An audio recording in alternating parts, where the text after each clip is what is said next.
Welcome to Your Daily Audiobook, a place where stories come to life through imagination, emotion, and gentle wonder. Tonight, we invite you into a world of distant stars and silent deserts, where small planets drift softly through the sky, and a curious little traveler journeys across the universe in search of friendship, love, and meaning.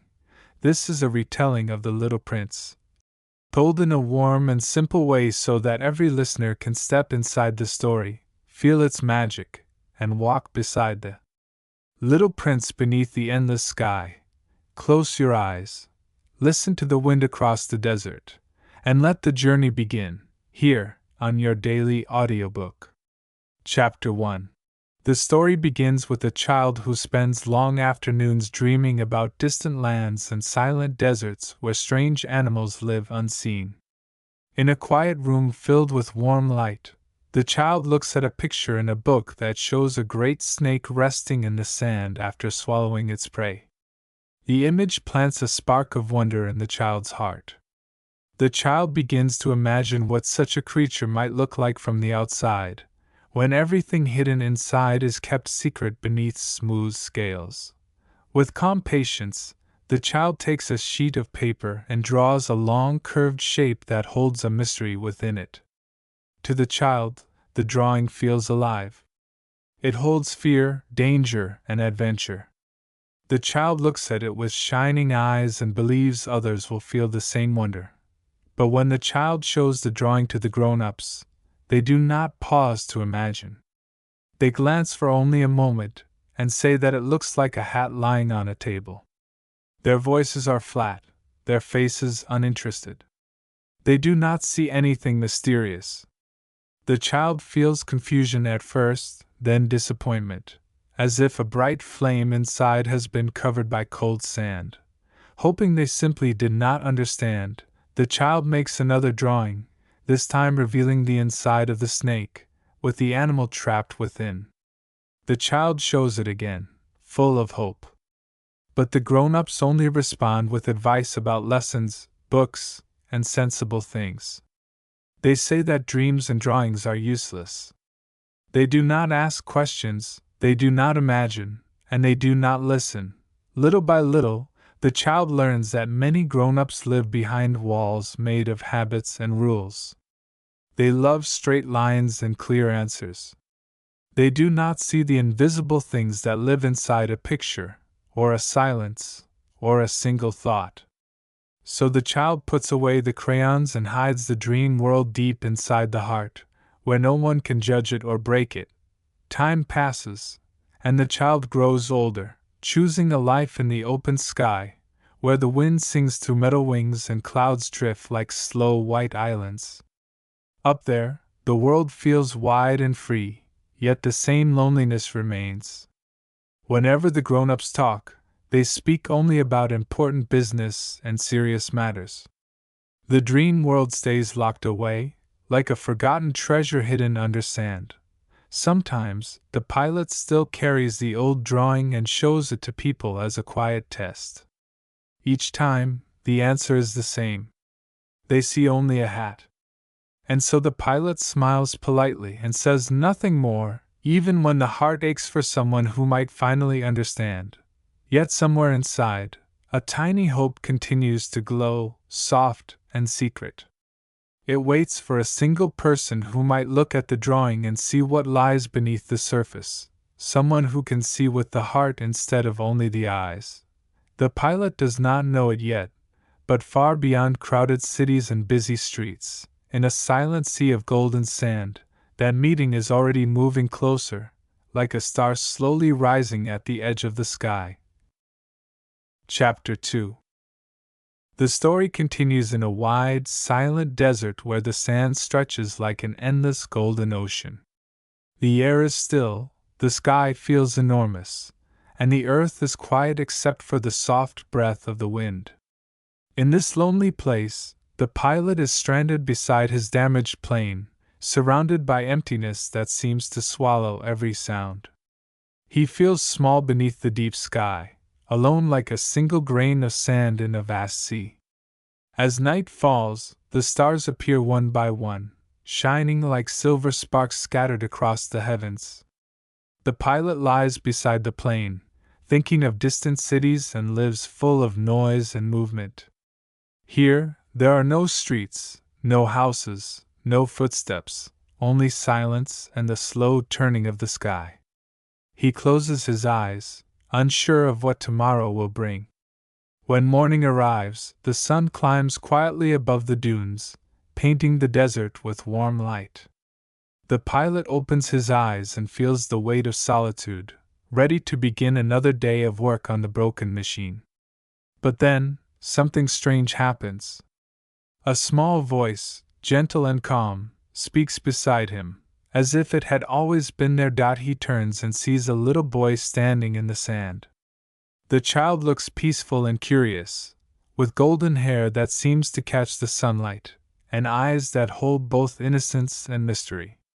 He does not appear lost, frightened, or confused.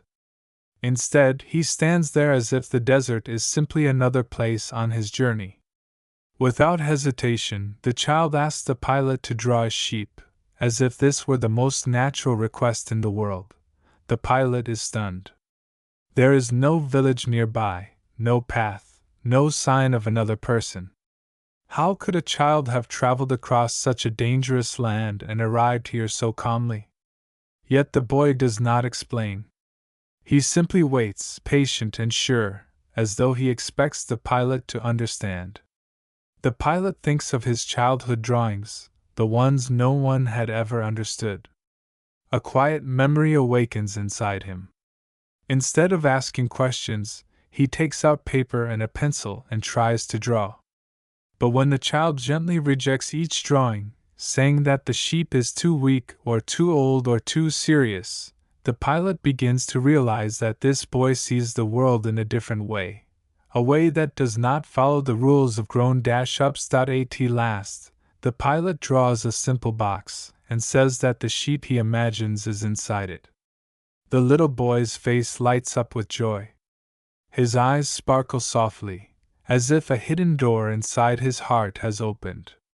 He accepts the drawing at once, as if he can truly see what lies within, invisible to others. From that moment, something changes in the desert air. The loneliness that once wrapped around the pilot begins to loosen, replaced by a quiet sense of wonder. This child is not ordinary. He carries with him a secret world, one made of stars, questions, and silent truths that adults have long forgotten. The pilot feels curiosity rise within him like a distant drumbeat. Who is this mysterious child? Where did he come from? And what hidden story lies behind his calm smile and his simple wish for a sheep?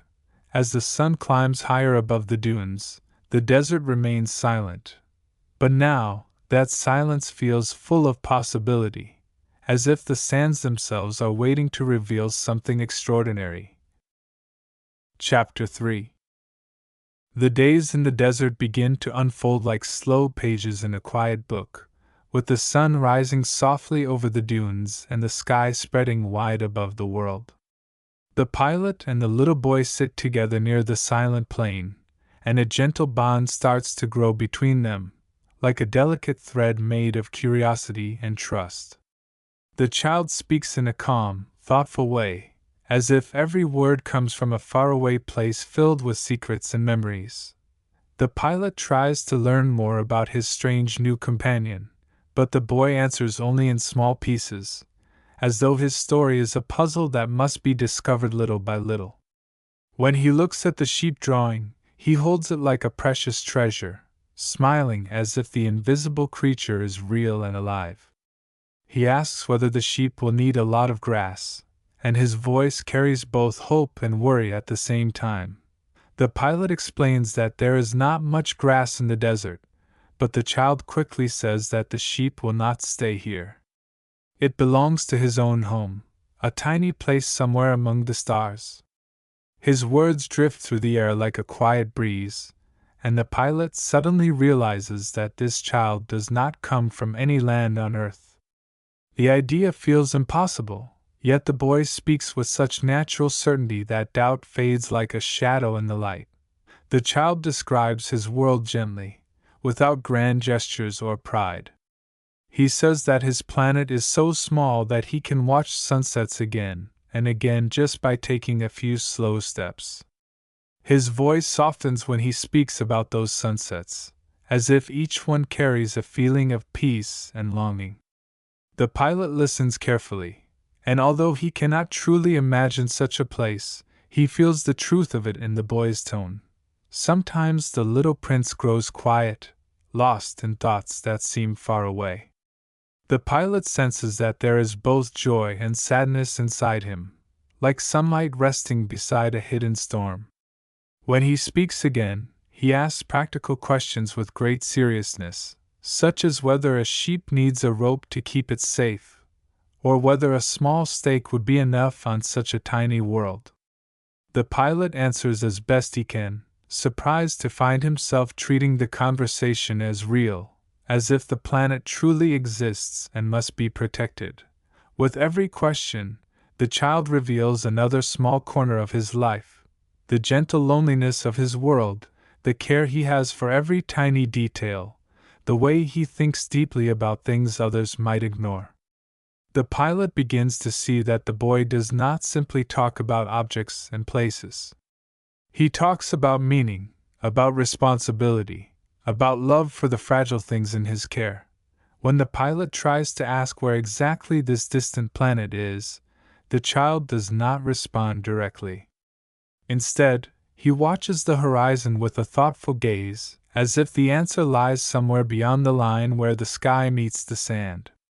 His silence feels full, like a locked door that will open only when the time is right. As the afternoon light fades and the first stars appear, the desert grows cooler and the air turns calm. The pilot looks at the little prince and realizes that this meeting has already changed something inside him. The world no longer feels empty. It feels mysterious, alive, and filled with unseen paths that stretch far beyond what the eyes can see. Yet many questions remain unanswered. What else lives on that distant, tiny world? Why did the little prince leave it? And what quiet sorrow hides behind his gentle smile? The wind moves softly across the sand, as if carrying those questions away into the night, while the sky above them fills with silent, glowing stars. Chapter 4. The desert days continue to flow gently, and with each conversation the little prince reveals a little more of the hidden world he comes from. The pilot begins to picture it in his mind, a tiny planet drifting quietly among the stars, so small that a single step can carry someone from one side of it to the other. The thought feels both fragile and magical, like a glass sphere floating in the night sky. The little prince explains that his home is known only to a few distant observers who watch the heavens through shining lenses and silent instruments. Long ago, a lonely thinker in a faraway land first noticed this wandering world in the dark sky. He spoke about it with excitement, but the grown-ups around him cared more about clothes, rules, and appearances than about wonder or discovery. They judged him for how he looked instead of listening to what he had seen. Because of that, his words drifted away like dust in the wind, unheard and forgotten. Later, when he returned dressed in a way that pleased them, the same grown-ups suddenly believed him. They smiled, nodded, and accepted what they had once ignored. Nothing about the stars had changed. Only the clothes, only the surface. The pilot reflects on this with quiet sadness. He has seen the same thing many times, adults who understand price but not beauty, who measure instead of imagine, who want proof for everything yet fail to see what matters most. The little prince does not speak with anger when he tells this story. Instead, his voice carries a soft melancholy, as though he has learned to accept that many people look only with their eyes and not with their hearts. He describes how, when he talks to grown-ups, they always ask practical questions. They want to know numbers and explanations, never clouds or sunsets or friendships. They cannot recognize a house by the sound of laughter inside it, only by the way its walls are arranged. But the pilot listens differently. He imagines the prince's planet not as a dry fact, but as a living place, a round piece of sky with warm soil, tiny mountains, and a horizon that circles close like an embrace. He imagines dawn arriving almost at once, and twilight following just as quickly, filling the air with soft colors again and again like a gentle dream that repeats without ending. As the little prince speaks, his eyes brighten when he remembers his home. Beneath his calm tone, the pilot senses a quiet longing.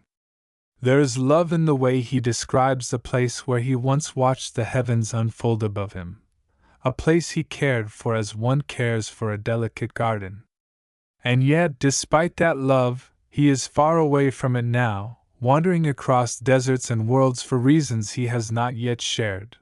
The pilot begins to realize that the little prince carries something precious, a wisdom untouched by pride, a way of seeing that reveals hidden meaning in the smallest details. Still, he also senses a shadow behind the boy's memories, like a cloud drifting slowly across a bright sky. Why did the little prince leave such a gentle world? What pain or curiosity sent him wandering across the stars? The questions linger between them like invisible birds circling in the air. The wind brushes the sand, and the sky above glows with soft light, as if the universe itself is holding its breath, waiting for the rest of the story to unfold. Chapter 5. The quiet rhythm of life in the desert continues, and each new conversation opens another window into the little prince's distant world. One morning, as the sky glows softly and the air is still cool, the child begins to speak about a secret danger that lives on his tiny planet, something small and harmless at first, yet capable of great destruction if ignored. He describes delicate sprouts that sometimes appear in the soil, small and innocent like any young plant. At first they look no different from tender flowers or simple grasses. But hidden inside them lies a powerful force that waits in silence. These sprouts belong to giant trees with thick roots that grow downward like claws, pushing deeper and deeper into the ground. If they are not removed while still small, they grow stronger and stronger, until nothing can stop them. On a planet as small as his, such trees are not merely plants. They become a threat. Their roots can break the surface, crack the soil, and tear the world apart piece by piece. The little prince explains that every morning he must walk across his planet and carefully pull out every dangerous sprout before it wakes and gathers strength. It is quiet work, patient work, but also serious and full of responsibility. As he speaks, his voice is gentle but firm. He does not complain. He understands that caring for his world means paying attention to small things before they become large.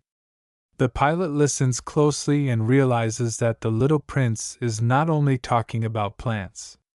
He is talking about problems, habits, and thoughts that begin small and unnoticed, then grow strong enough to cause pain if no one takes care of them in time. The boy sits in the sand, his eyes thoughtful, and explains how easy it is to become lazy, to say that something will be done later, to believe that a tiny problem can wait. But later, the roots have already spread, and the danger has already hidden itself within the ground. Then it is too late, and one must struggle against something that could have been removed with a simple gesture in the beginning. The pilot feels a quiet echo of truth in those words. He thinks about the way grown-ups often ignore what matters until it becomes unbearable, how they overlook kindness, friendships, dreams, and responsibilities until they begin to crumble from neglect. The little prince has learned, on his tiny world, that care must be constant, gentle, and daily, even when no one else sees it. The child also speaks about his sheep and wonders aloud whether it might eat the dangerous sprouts before they grow too large. His tone shows a mixture of hope and doubt, as if he is searching for reassurance that the world he left behind is still safe. The pilot tries to answer kindly, yet he senses that the boy's worry comes from something deeper, from love for his home and fear of losing what he cherishes. For a moment, the desert falls silent, and the wind touches the sand like a whisper. The little prince lowers his gaze, and the pilot sees how much thought and care live inside that small heart. The boy may seem fragile, yet his sense of duty is strong, shaped by the understanding that even the tiniest seed can hold either beauty or danger. The pilot feels changed by this simple story of roots and soil. He realizes that the child's world, though small, carries lessons as vast as the sky above them.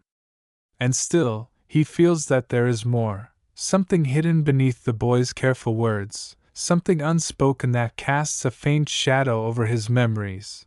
What other secrets lie on that distant planet?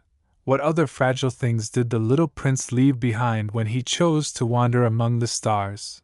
The questions linger like faint footprints in the sand, leading toward a path neither of them has yet walked. Chapter 6. The days in the desert pass quietly, marked by soft dawns and glowing evenings, and during one of these peaceful moments the little prince begins to speak about something very dear to him. His voice grows gentle, and his eyes turn distant, as if he is watching a memory unfold somewhere far beyond the horizon. He talks about sunsets, not as ordinary sights in the sky, but as living moments filled with emotion and silence. On his tiny planet, he explains, sunsets arrive in a special way. Because the world is so small and round, he can simply take a few slow steps and watch the sun sink again and again, each time filling the sky with colors of gold, orange, and deep purple. Each sunset brings with it a feeling of quiet comfort, like a warm blanket placed softly over the heart. When he feels lonely or sad, he watches the fading light and lets the stillness wrap around him. As he describes this, his voice trembles slightly, and the pilot senses a tender sadness beneath the calm words. The little prince does not speak about noise or crowds or celebrations. He speaks about silence, about the slow fall of light, about the way the sky seems to breathe as it changes color. In those moments, he says, one can feel thoughts grow softer, worries grow lighter, and the world itself seems to whisper gentle secrets. The pilot listens, moved by the innocence and depth within the child's memories. He realizes that, to the little prince, a sunset is not just a thing to see, it is an experience that touches the soul, a quiet companion during moments of longing. The child admits that, on one particular day, he watched many sunsets in a row, as if each one helped carry away a piece of sorrow he could not yet explain. The pilot feels curiosity rise. Why did the little prince watch so many sunsets that day? What sadness weighed on his heart? But when he gently asks, the child falls silent. His gaze drifts downward, and his lips press into a thin, quiet line. For a moment, it seems as though he might speak, but instead he turns away, as if the memory is too fragile to touch. The pilot respects the silence, yet inside he feels a growing ache. He sees that the little prince carries a hidden wound, a feeling of loss or longing that follows him from world to world like a faint shadow. The boy may speak softly and smile gently, but somewhere inside him lives a deep loneliness that the sunsets could only soothe, not erase. As the real sun begins to sink over the desert, the sky around them slowly fills with warm colors. The light stretches across the dunes, painting the sand with soft glowing shades, and for a brief moment, the pilot feels as though he is standing beside the little prince on that tiny distant planet, sharing one of those treasured evenings. They watch the horizon in silence. The wind is calm, the world is still, and the sky grows darker, star by star. The pilot understands that this child does not speak in facts or explanations. He speaks in feelings, in images, in quiet truths that live between words. And through those truths, the pilot begins to rediscover something he had long forgotten, the gentle wonder of simply being alive and watching the world change. But the unanswered question remains, hanging gently in the fading light. What sorrow drove the little prince to watch so many sunsets in one lonely day? The desert grows quiet, and the shadows stretch across the sand, as if the night itself is waiting for the rest of his story to unfold. Chapter 7. The sun rises slowly over the desert, and the air warms with gentle light as the pilot and the little prince continue their quiet conversations. But on this day, something feels different. The boy seems restless, his usually calm eyes clouded by worry and doubt.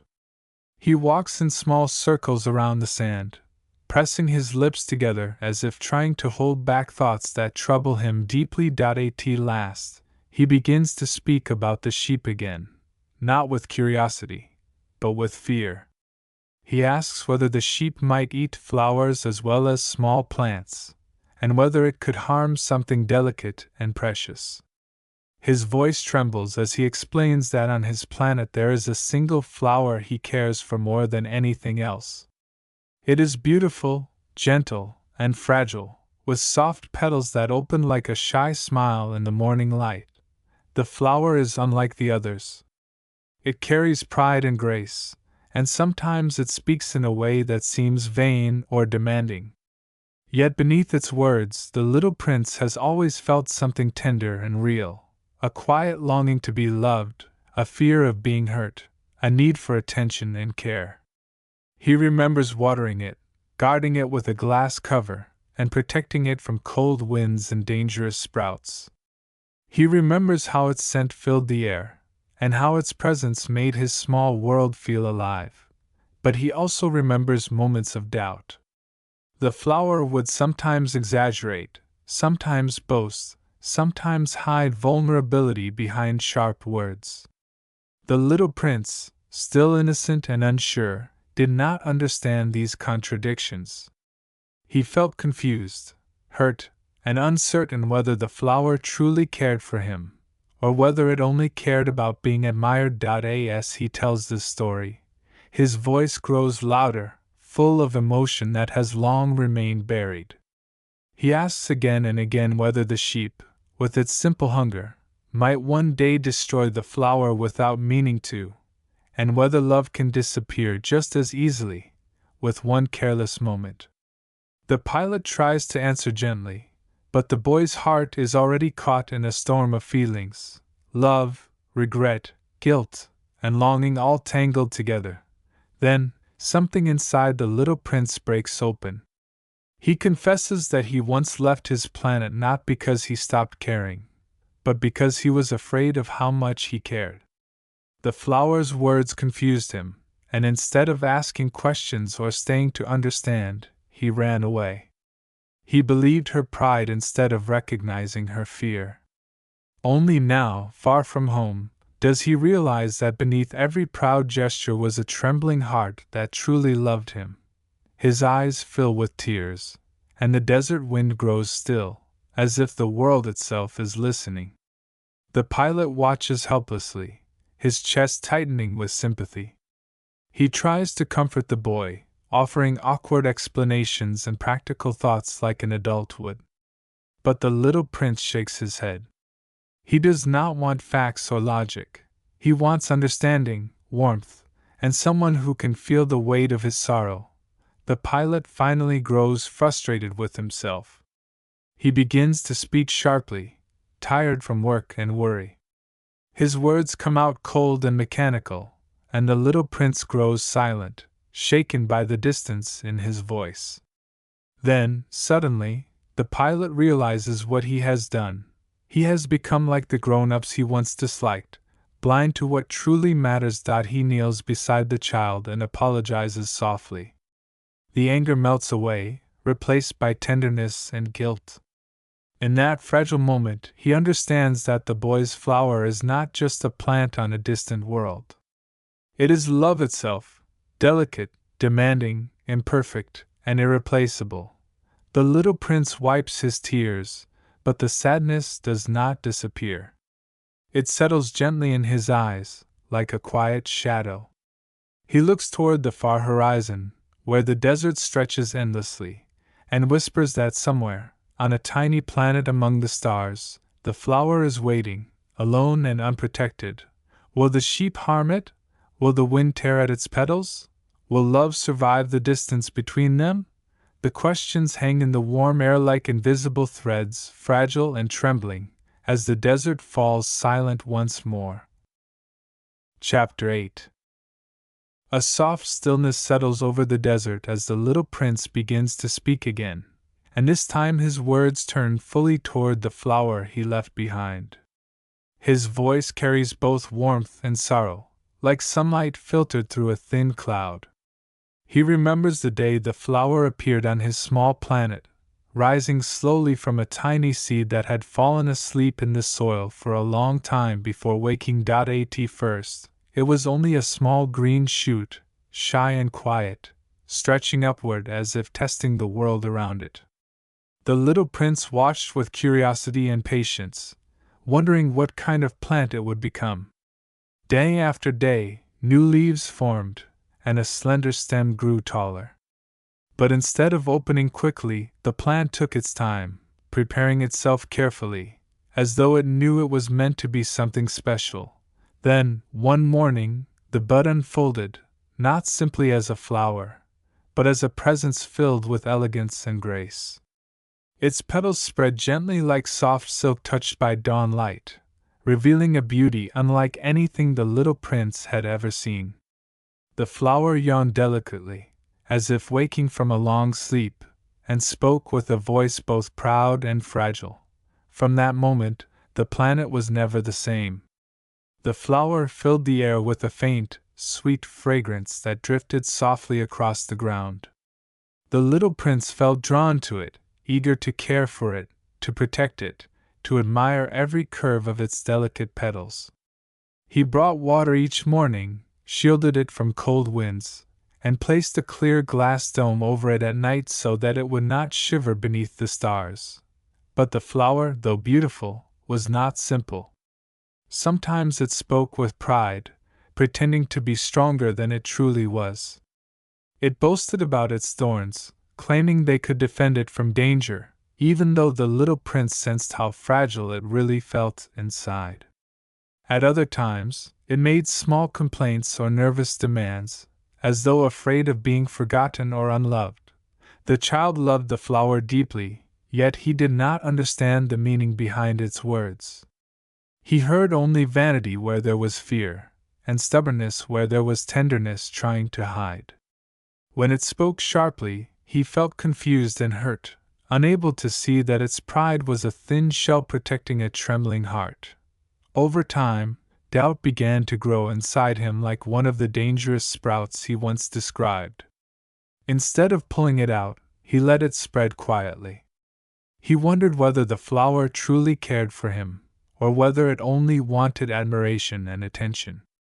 His silence deepened, and he withdrew into himself, unable to express his feelings or ask the questions that weighed on his heart. One day, the flower spoke in a way that wounded him once more, and the little prince made a choice he did not fully understand. He decided to leave. He believed he was going in search of answers somewhere among the stars, yet he was really running from a feeling he could not name. Before he left, the flower softened at last. Her voice grew quiet, stripped of pride, and for a brief moment she allowed her true self to appear. She told him she loved him, though her words were delicate and shy, fragile as the petals she carried. She admitted her mistakes, her fears, and her clumsy attempts to hide them. She asked him to forgive her, but by then, the little prince had already prepared his journey. He did not recognize the depth of her confession, and instead of staying, he turned away, believing that leaving was the only path forward. He thought he was being courageous. Only later, wandering from world to world, did he understand that true courage might have meant staying, listening, loving, even when things felt uncertain. Now, as he tells the story in the desert, his voice breaks with quiet regret. He realizes that the flower loved him more deeply than her words could ever show, and that her pride was only a fragile disguise for tenderness too delicate to reveal. The wind moves gently across the sand, carrying the echo of his memory into the open sky. The pilot listens in silence, feeling the weight of the boy's sorrow and the unspoken question that trembles beneath it. Is it too late to return? Is the flower still waiting beneath the stars? Or has the wind already carried her petals away? The desert sighs softly, and the unanswered longing lingers in the fading light, like a distant star that refuses to disappear. Chapter 9. The desert lies quiet beneath the pale morning sky as the little prince continues his story, and now he reaches the moment when he finally left his tiny planet. His voice softens, filled with both determination and sorrow, as he recalls the last day he spent beside the flower he loved. The air on his planet had been calm, the soil warm, the horizon close and gentle, yet inside his heart there was a storm of uncertainty and longing. He had carefully cleaned his small world one last time, pulling out every dangerous sprout, arranging everything with patient care. He placed the glass dome beside the flower, ready to protect her through cold nights and restless winds. His movements were steady, but each gesture carried a silent weight, as if he already sensed that once he stepped away, nothing would ever be quite the same again. The flower watched him quietly. She no longer spoke with pride or playful vanity. Instead, her voice was soft and honest, stripped of disguise. She told him that she did not need the dome, that the fresh air would do her good, even though he knew how fragile she truly was. For the first time, she showed true courage, not the loud kind, but the tender courage of someone who loves deeply and does not wish to hold another captive. The little prince felt his heart ache. He had expected complaints, protests, perhaps one last playful demand. Instead, he received kindness, trust, and a gentle farewell. She told him that she loved him, not in loud, grand words, but in a quiet way that carried more truth than anything she had ever said before. She spoke like a flower facing the wind with open petals, accepting her own vulnerability. He wanted to stay. He wanted to hold on to that moment, to the warmth of the sunlight on the planet's soil, to the scent of the flower that had once filled his days. But confusion and doubt still followed him like shadows. He believed he needed to leave in order to understand the feelings inside him, to discover whether love was meant to hold him there or send him searching among the stars. He stood beside the tiny volcanoes he had carefully cleaned, beside the small mountains he had climbed, and he looked at the horizon of his world, a horizon so close that it felt like an embrace. The flower watched him silently, her petals trembling slightly in the breeze. She did not beg him to stay. She did not cry out. She simply trusted him, even as her heart must have trembled with fear. The little prince felt tears forming in his eyes, but pride held them back. He adjusted his scarf, lifted his gaze toward the vast sky above, and turned away. He knew that once he took the first step, his journey would unfold beyond anything he could imagine. He also knew that every step he took would carry with it the memory of the flower, her scent, her fragile beauty, her quiet confession of love. A flock of small, migrating birds appeared in the sky like tiny moving stars, and he grasped their threads of flight, letting them carry him upward into the emptiness between worlds. His planet grew smaller beneath him, shrinking into a distant speck of light. The flower remained behind, standing proudly in the gentle wind, her petals open, her heart exposed. The vastness of space surrounded him, silent, endless, mysterious. Stars glowed like secret lanterns, and distant worlds drifted slowly in the dark.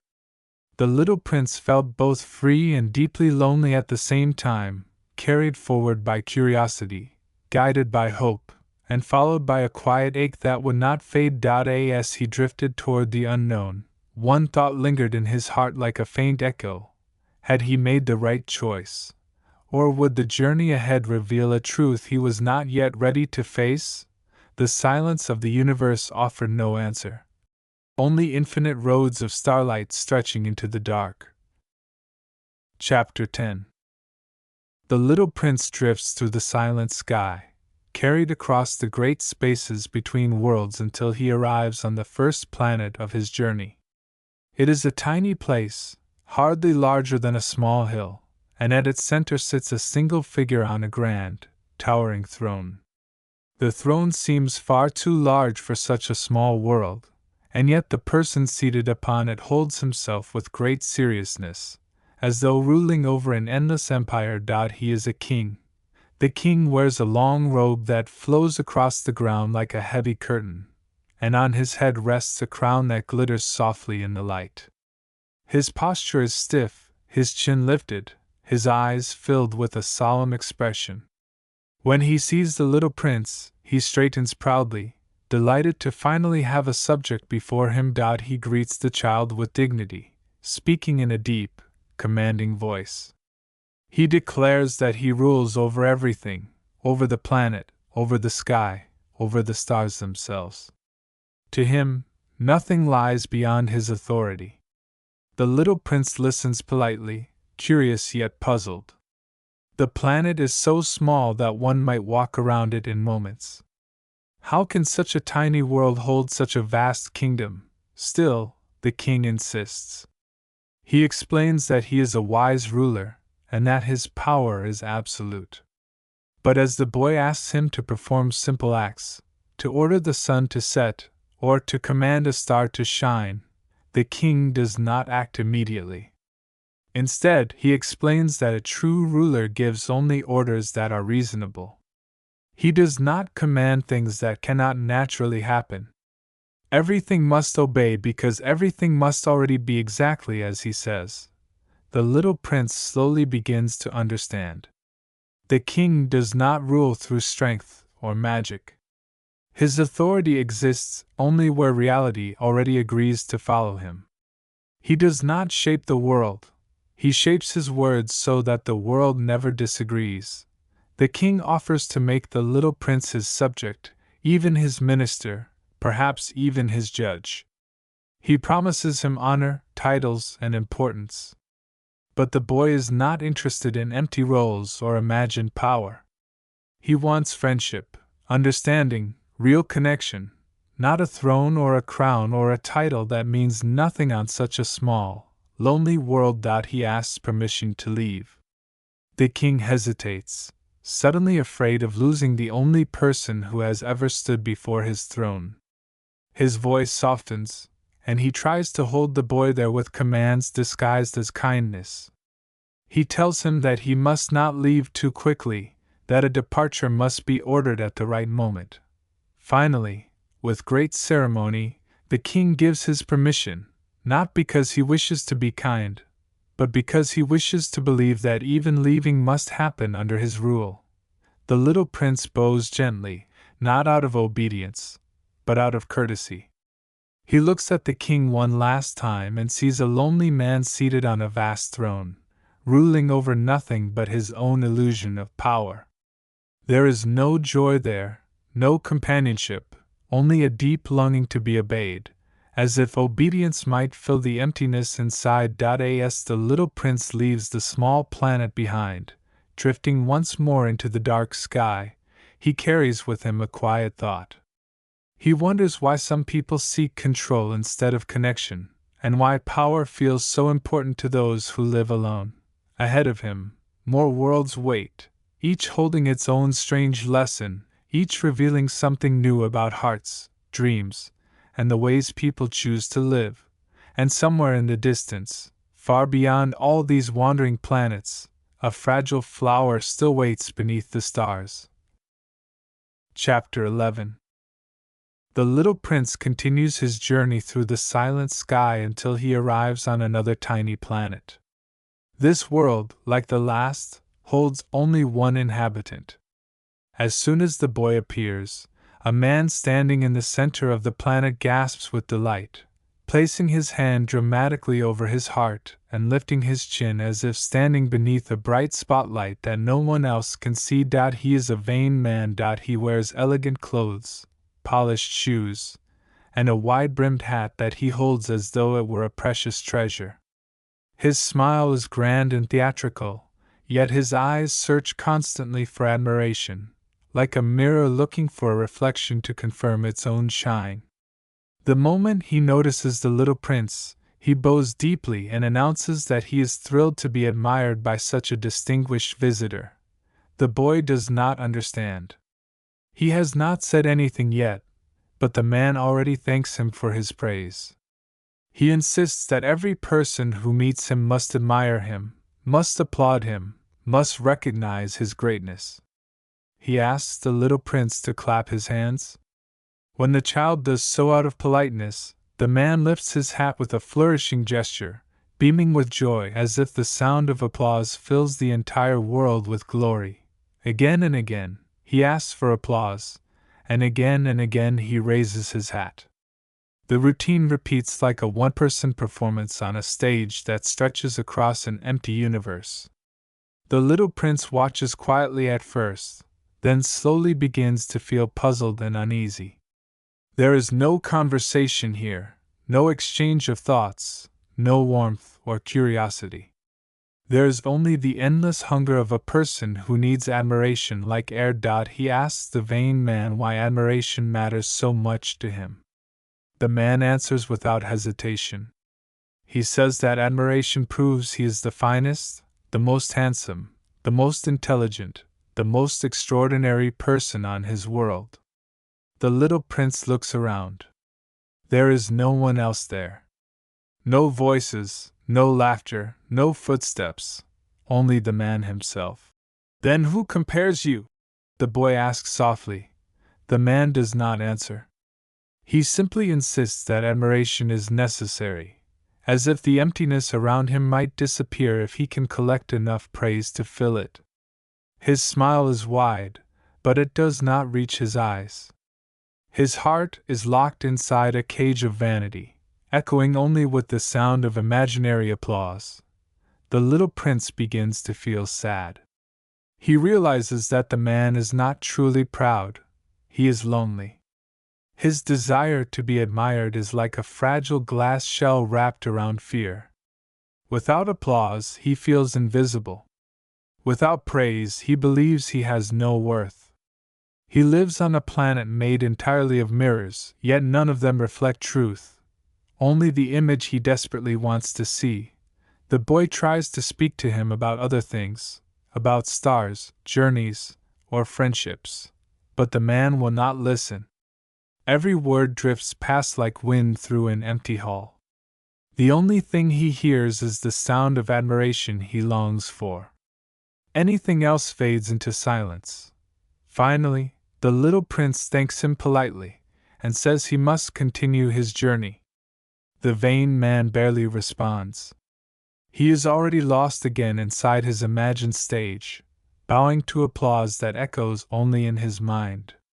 As the boy rises back into the sky, he glances down one last time and sees the man still lifting his hat, still waiting for praise that will never truly satisfy him. The little prince drifts onward, thoughtful and quiet.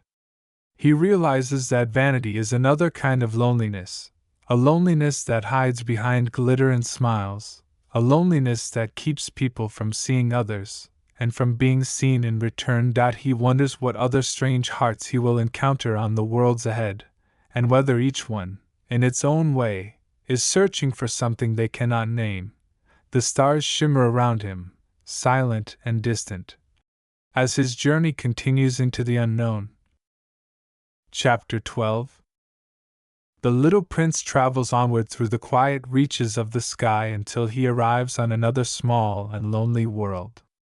This planet feels heavier than the others, as if a silent weight hangs in the air. At its center sits a man surrounded by empty bottles. Some stand upright, some lie on their sides, and others are scattered across the ground like fallen moons made of glass. He is a drunkard. The man sits hunched over, his shoulders drooping, his eyes dull and tired, as though the light inside him has faded. When he notices the little prince, he lifts his head for a moment, then lowers it again, as if ashamed to be seen. The world feels quiet, but not peaceful. It is the quiet of sadness, of something trapped inside the soul. The little prince approaches gently and asks what the bottles are for. The man answers in a voice rough and weary. He says that he drinks to forget. His words drift through the air like smoke, soft and uncertain, as if he himself is unsure what they truly mean.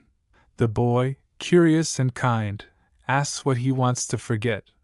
The man hesitates, then whispers that he wants to forget his shame. The little prince tilts his head, confused, his bright eyes full of concern. He asks why the man feels ashamed. The answer comes slowly, heavy as stone. He is ashamed because he drinks. The boy stands silently for a moment, watching the weary man trapped in his own circle of sorrow. Around them, the bottles gleam faintly in the dull light, like silent witnesses to a never-ending cycle.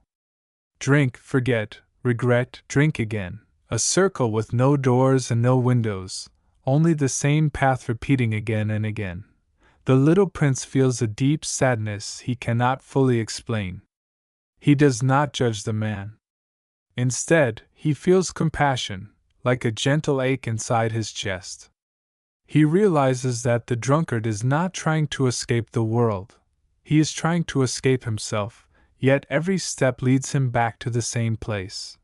The man lifts another bottle with trembling hands, not out of joy, not out of celebration, but out of habit and despair.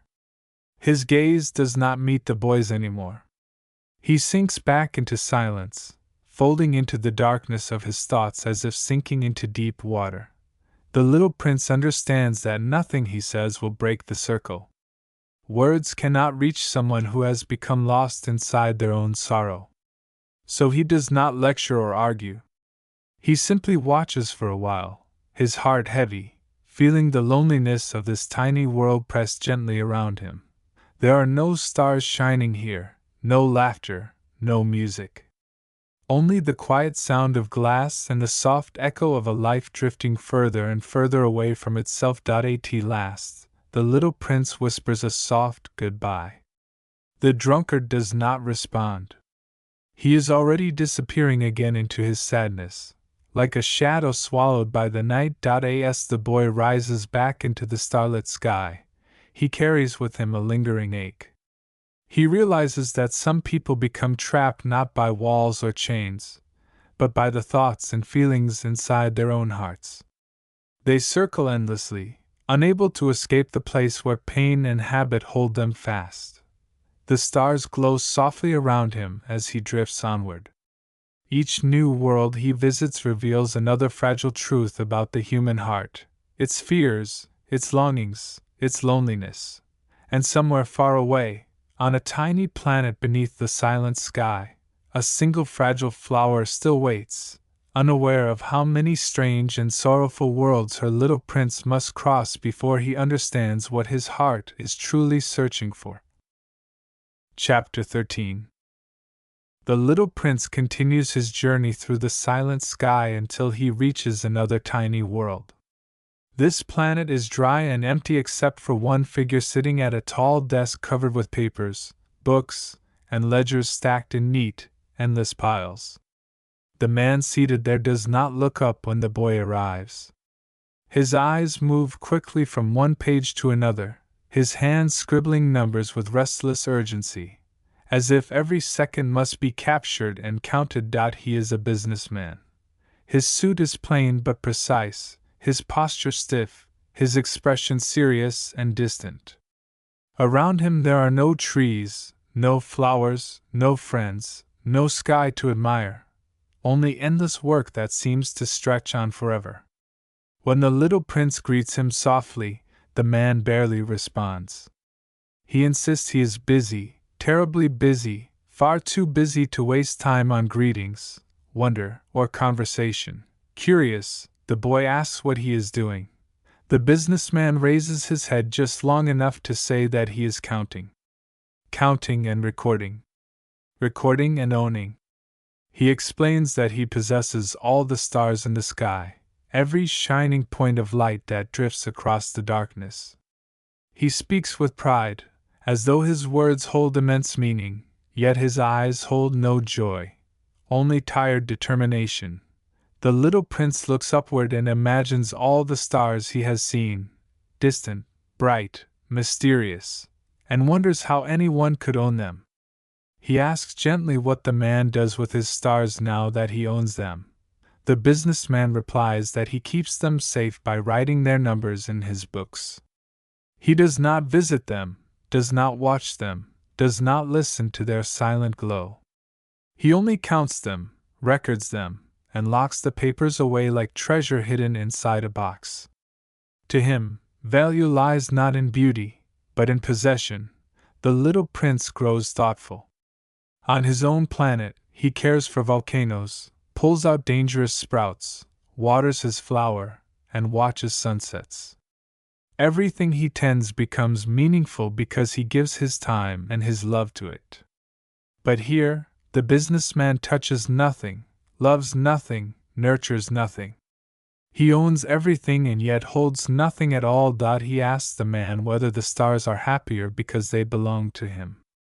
The man does not understand the question. Happiness has no place in his world of lists and ledgers. To him, the act of owning is enough, even if it brings no warmth, no connection, no life. The boy senses a deep emptiness hidden beneath the mountain of papers. The businessman has tied his heart to numbers and titles so tightly that there is no room left for wonder. He believes that possession gives meaning, yet the meaning slips silently through his fingers like grains of sand. For a moment, the little prince imagines what he might do with the stars if they were his. He would watch them, listen to them, marvel at their quiet songs, treasure their light because it fills the sky with dreams. He realizes that real value lies not in ownership, but in relationship, in the simple act of caring. The businessman returns to his work, uninterested in such thoughts. His pen scratches across the paper, trapping stars inside lines and symbols, while the sky above remains untouched and unnoticed. The little prince watches quietly, his heart filled with a gentle sadness. This man's world is full of possessions, yet empty of life. He thanks him politely and prepares to leave, understanding now that some people collect things as if they can fill the loneliness inside. Yet the loneliness remains. As he rises back into the vast sky, the stars shimmer all around him, free and bright, far beyond the reach of any ledger or list. They seem to whisper softly, as if reminding him that true worth cannot be counted or owned, only felt, cherished, and shared. The little prince drifts onward through the darkness, wondering what other strange worlds await him, and whether, somewhere ahead, he will finally find the answers his heart is quietly seeking. Chapter 14. The little prince continues his journey through the vast, silent sky until he arrives on the next tiny world. This planet turns slowly beneath a deep, dark sky, and at its center stands a single tall street lamp. Beside it is a man dressed in a worn coat, holding a small lantern pole in his hand. His face looks tired yet gentle, like someone who has carried the same duty for a very long time. He is a lamplighter. The moment the little prince arrives, the lamplighter performs his task. With a careful movement, he lights the lamp, and a warm golden glow spreads across the small planet. For a brief moment, the world feels peaceful, wrapped in soft light like a candle burning in the middle of the night. But almost at once, the man sighs, lifts the pole again, and extinguishes the flame. Light, darkness, darkness, light, again and again, over and over. The little prince watches with wide, curious eyes. He asks why the lamplighter keeps lighting and putting out the lamp without rest. The man explains in a weary voice that long ago, the rule was simple. The planet turned slowly, and he lit the lamp each evening and put it out each morning. There was time to rest, to breathe, to watch the stars. But now, the planet spins faster and faster, and the days pass in a blink. The lamplighter must light and extinguish the lamp constantly, with no pause, no sleep, no moment to enjoy the glow he creates. Still, he follows his duty faithfully. He does not question it. He does not abandon it. Even as exhaustion weighs upon him, he remains true to his task. The little prince feels deep respect for him. Unlike the king who sought power, or the vain man who wanted admiration, or the businessman who counted without purpose, this man works not for glory or ownership, but because he believes in responsibility. His actions may seem small, yet they hold meaning. Every time he lights the lamp, he brings light to his world, even if only for a heartbeat. The boy gently suggests that perhaps the lamplighter could rest by walking more slowly or finding a way to escape his endless routine. But the man shakes his head. His duty is not about comfort or escape, it is about keeping his promise, even when no one else is watching. There is kindness in his eyes, and loneliness too. He has no one to talk to, no one to share the light with. The only companion he has is the little flame that flickers to life and disappears again.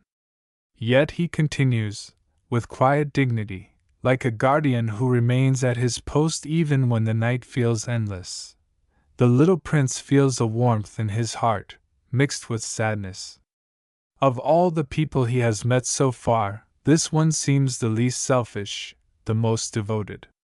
And yet he lives on a world where his goodness goes unseen, where no one benefits from his effort but the small planet beneath his feet. For a moment, the boy imagines staying to keep him company, to share his work, to watch the light rise and fall beside him. But his journey must continue, and he knows he cannot remain. He thanks the lamplighter softly. The man smiles a faint, tired smile, grateful simply to have been heard, even for a short while.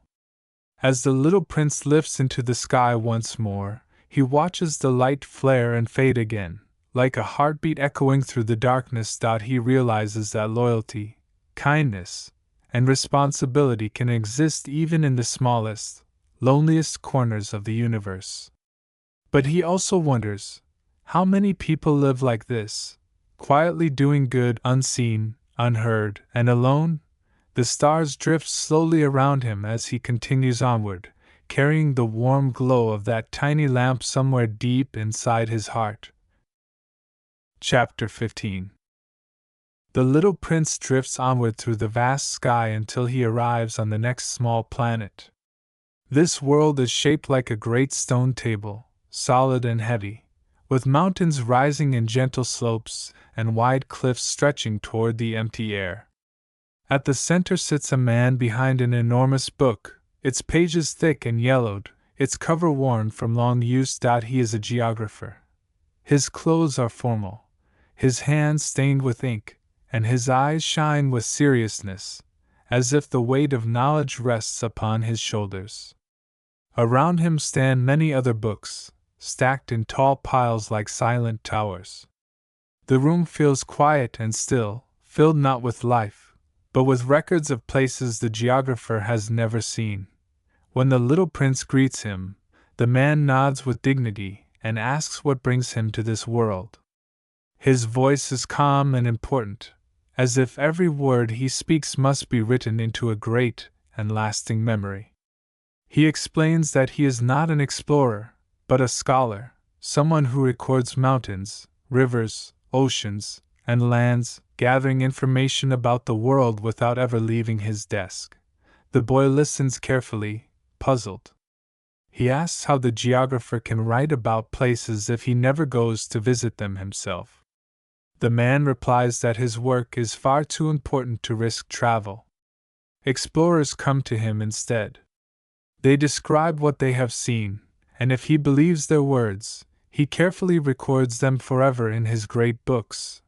The little prince imagines these explorers, wandering across vast landscapes, climbing mountains, braving storms, while the geographer remains seated, motionless, surrounded by stories of worlds he will never touch. The idea feels strange to him, like someone who collects seashells without ever hearing the sound of the ocean.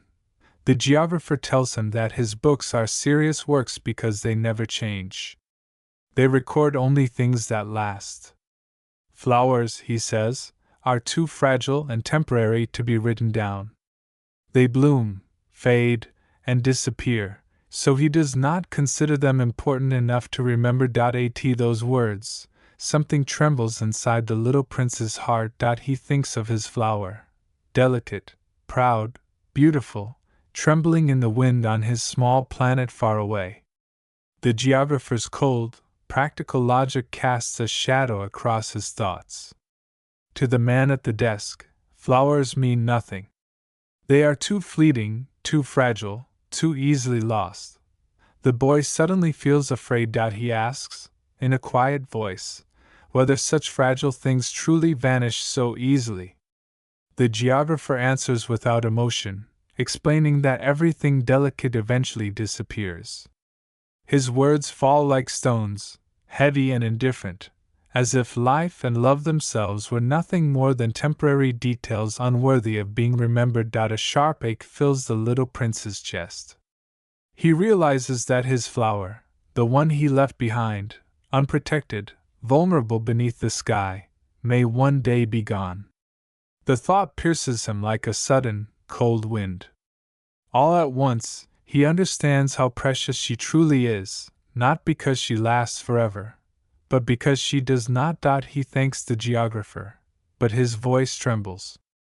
The man continues writing, unaware of the storm rising silently inside the child's heart.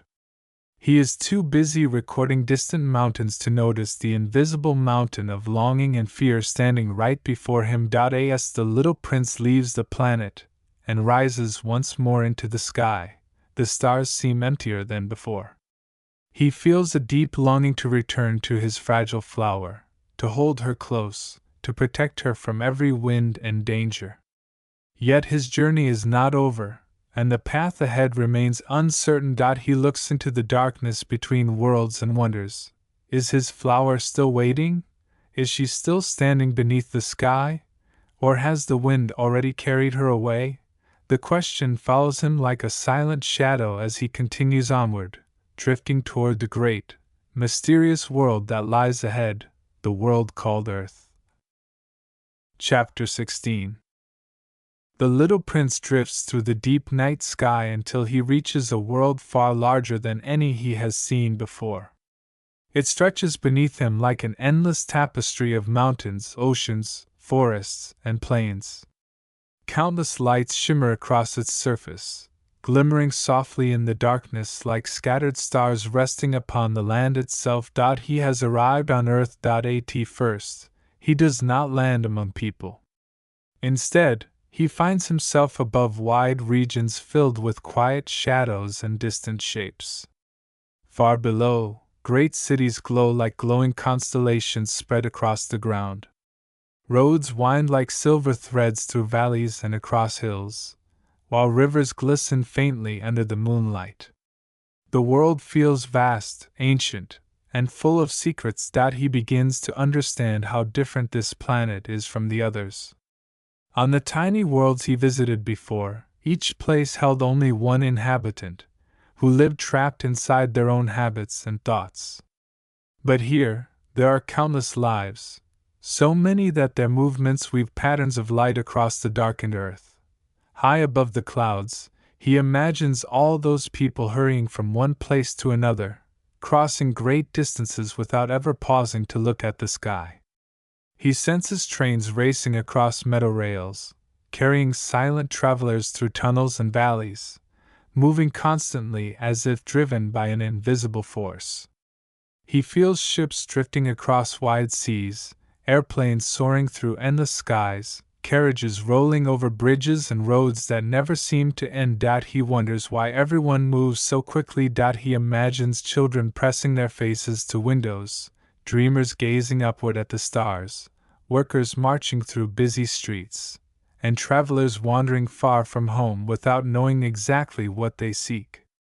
The world seems full of motion, yet also full of loneliness, as if many hearts are searching for something they cannot name. The little prince senses cities buzzing with noise, voices rising and fading like waves crashing gently against stone walls. Yet even in the roar of movement, he feels a strange emptiness, a quiet echo beneath all the sound. It is as though people live close together, and yet remain far apart, each one wrapped inside their own hurried thoughts. He imagines great crowds passing one another without noticing, like rivers flowing side by side without ever touching.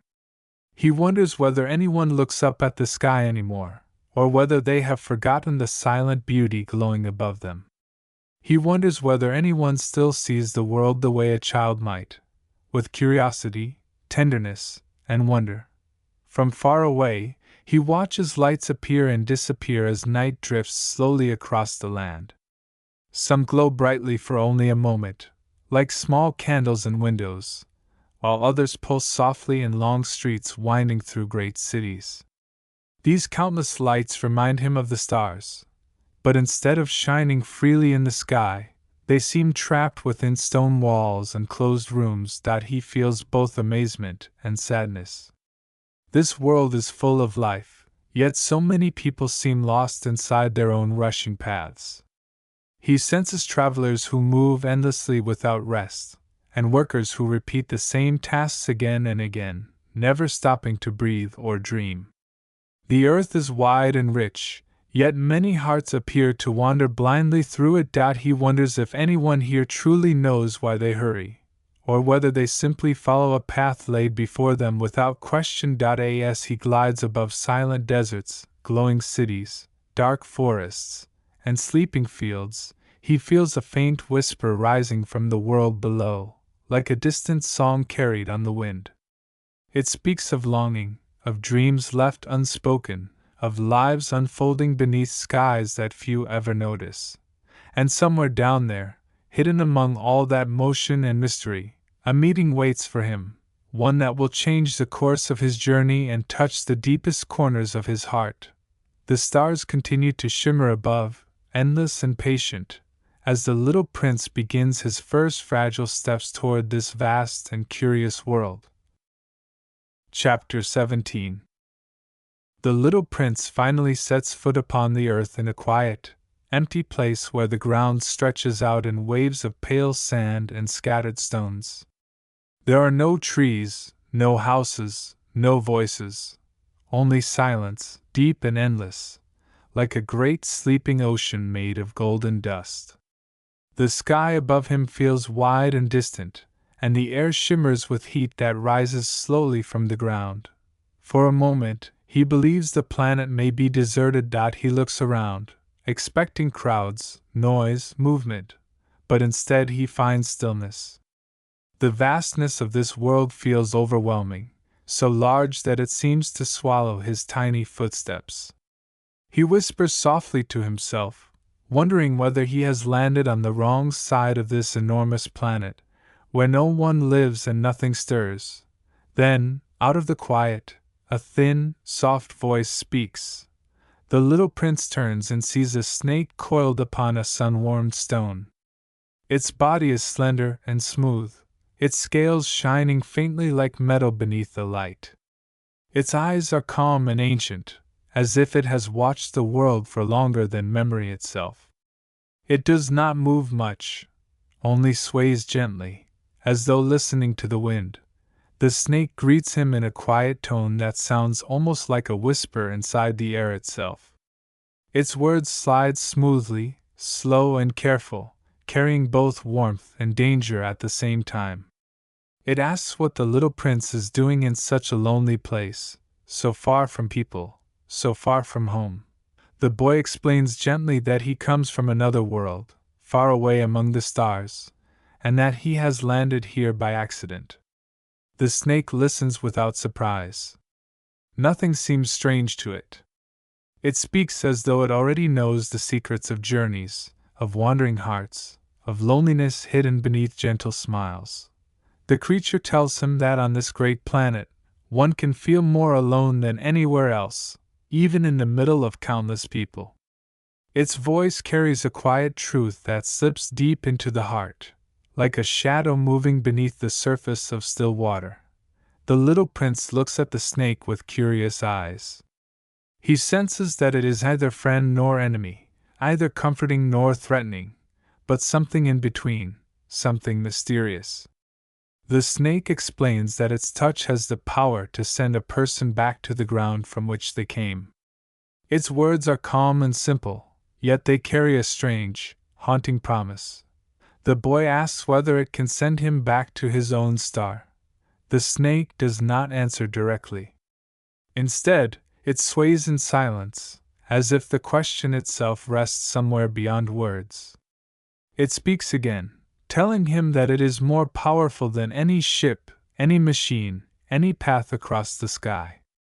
With a single quiet strike, it can free a soul from its heavy body, releasing it like a feather carried away by the wind. The little prince does not feel fear. He senses that the snake does not threaten. It simply exists as a gate between two worlds, patient and still, waiting for the moment when someone chooses to cross. The snake studies him with calm curiosity. It says that the boy is pure, light, and fragile, like a fallen star that has lost its way in a world too heavy for such a delicate heart. It tells him that if he ever grows too homesick, if the loneliness of this vast world becomes too great, it can help him return to where he truly belongs. The words linger in the desert air like a quiet echo. The wind moves softly over the sand, and the sky stretches endlessly above them. The little prince feels a shiver pass through his heart, not of fear, but of destiny, like a faint thread of fate tying him to something he does not yet understand. He thanks the snake gently. The creature lowers its head in silence and slips away across the sand, disappearing like a line drawn into the earth. The desert remains still. But now, beneath its silence, there is a hidden promise, a doorway between life and return, between wandering and home, waiting patiently in the shadows of the vast and golden sands. Chapter 18. The little prince continues his walk across the vast desert, where the sand stretches endlessly in every direction like a golden sea without waves.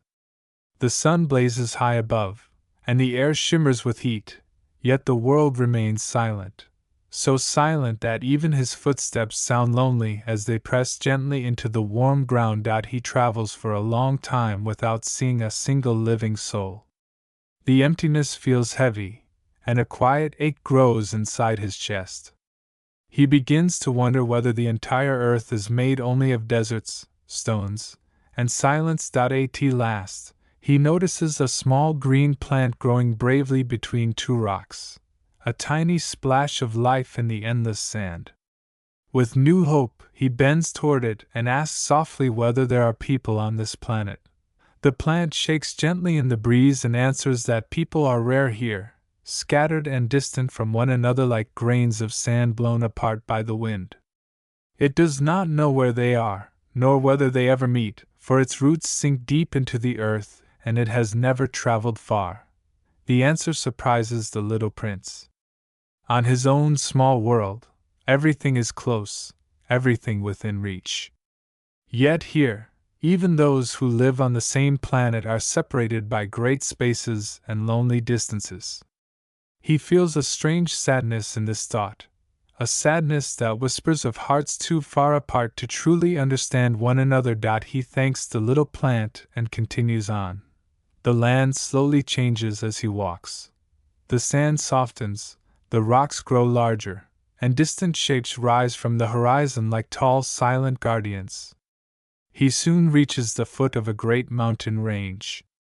The cliffs stretch upward toward the sky, steep and solemn, carved by time and wind into sharp ridges and deep shadows. For the first time since arriving on Earth, the little prince feels very, very small. He climbs toward one of the high peaks, hoping that from such a height he might see signs of life, perhaps villages, roads, or even people moving across the land. The rocks are cold beneath his hands, and the air grows thin and quiet as he rises higher and higher. When he reaches the top, he stands on a narrow ridge overlooking a vast landscape of valleys and distant plains. The wind sweeps around him, carrying a low, echoing sigh that seems to come from the mountain itself. He cups his hands around his mouth and calls out gently, asking if anyone lives here. His voice bounces back to him from the stone walls, the same words, the same tone, but empty, hollow, and unfamiliar. The mountain repeats his question, as though mocking his hope with a cold reflection of his own voice. He calls again, this time asking whether he has found friends. Once more, only his echo returns, distant and distant still, fading into silence. The mountains do not answer. They only repeat. The little prince realizes that the echo is not a reply. It is only the sound of his own voice thrown back at him by stone. He lowers his head, and a wave of quiet loneliness fills his heart. On his own planet, when he spoke, someone listened. Here, even the mountains pretend to answer while saying nothing at all. He whispers softly that people on Earth must be strange. They speak, but only hear themselves. They shout into spaces where no one truly listens. They fill the air with their own voices, yet remain alone. The wind moves gently across the peak, carrying his words into the open sky, where they disappear like a sigh. He stands there for a moment, feeling the great world spread out beneath him, vast, beautiful, and full of hidden mysteries. Somewhere down there, he knows, there must be life, stories, hearts, and unseen paths waiting to cross his own. But for now, he remains alone on the mountain, listening to the faint echo of his own voice drifting slowly into silence. And deep within his heart, a quiet longing grows stronger, guiding him forward, toward whatever waits in the unknown lands ahead. Chapter 19. The little prince climbs down from the mountains and continues his journey across the earth, moving from rocky cliffs into wide open fields where the wind sweeps gently through tall grasses. The land feels softer here, calmer, yet still lonely, like a great empty meadow waiting for a voice that never comes. As he walks, he thinks about the echoes in the mountains and the plant in the desert. He begins to wonder whether anyone on this vast planet truly speaks to one another, or whether everyone simply sends their own voices into the air and hears nothing in return. After a long walk, he finally comes upon a narrow path that winds across the grass like a thin ribbon stretching toward the horizon. He follows it with hopeful steps, believing that where there is a path, there must also be people. His heart lifts slightly, and the quiet heaviness inside him loosens for a moment. The path eventually leads him to a garden. It is not just any garden, it is a wide, beautiful space filled with rosebushes as far as his eyes can see. The air is soft with fragrance, and every plant is crowned with delicate blossoms, each petal opening like a shy smile beneath the gentle sky. The roses glow in shades of deep crimson and soft pink, their stems dotted with slender thorns that glint faintly in the light. The little prince stops in place. He stares at the roses with wide, stunned eyes, because each one looks just like his own flower.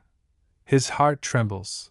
For so long, he believed that his flower was unique, the only one of her kind in all the universe, fragile and precious beyond anything else. He believed that she was rare, special, unmatched. But here, before him, stands not one, not a handful, but countless flowers just like her, blooming together in silent beauty. He feels something inside him crack softly. The roses in the garden sway gently in the breeze, unaware of the storm rising within the little prince's heart. They do not know his story. They do not know the flower who waits far away on a tiny world beneath the stars. They simply exist, beautiful, numerous, and indifferent. Tears fill his eyes that he whispers that his flower had told him she was unlike any other, that she alone existed in all creation. He had loved her partly because he believed her words, because he thought she was single and rare, like a lone star shining in the night sky. But now he sees hundreds of them, the same petals, the same colors, the same slender stems crowned with thorns. He feels small, foolish, and deeply sad. What he once thought was extraordinary now seems ordinary. What he once believed was precious beyond measure now appears to be only one flower among many. He lies down quietly in the soft grass at the edge of the garden and covers his face with his hands. The world around him feels heavy and distant. The wind moves through the roses, making them rustle softly like whispers he cannot understand. He wonders whether his love meant anything at all. If his flower is not unique, if there are countless others just like her, then why does his heart ache so deeply for the one he left behind? The sorrow does not come from the roses themselves. It comes from the realization that he never truly understood what made his flower special. Yet this truth has not fully revealed itself to him. Not yet. The garden remains still and fragrant, sunlight drifting softly across the petals, while the little prince lies quietly among the flowers, feeling the weight of confusion and heartbreak settle gently over his small, fragile heart. And somewhere nearby, a new encounter waits. One that will change the way he sees love, responsibility, and the meaning of what it truly means to care for something, forever. Chapter 20. The little prince lies quietly in the soft grass at the edge of the rose garden, his heart heavy with sadness. The wind rustles gently through the countless blossoms, and their delicate petals shimmer in the light, yet none of them know his sorrow. He feels small and lost, as if the meaning of his journey has slipped through his fingers like sand. After a while, he rises and walks away from the garden, crossing a wide field where the grasses sway in long, gentle waves. The world feels calm here, almost dreamlike. The air smells of earth and sunlight, and somewhere nearby, a faint rustling sound whispers through the stillness. He turns and sees a fox watching him from the edge of the field. The animal is small and graceful, with bright, alert eyes that glimmer softly beneath the light. Its fur blends with the golden grass, and its movements are light and careful, as if it belongs to the land itself.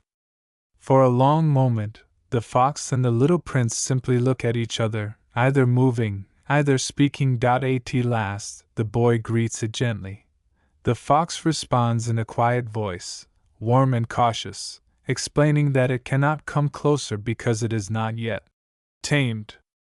The word hangs in the air like a fragile thread, unfamiliar and mysterious. The little prince tilts his head, curious. He has never heard the word used in this way before. He asks what it means. The fox explains that to tame someone is to create a bond, to make two beings no longer strangers. It means that among all the creatures in the world, one becomes unique to another, not because of appearance, but because of time shared, moments lived, and care freely given.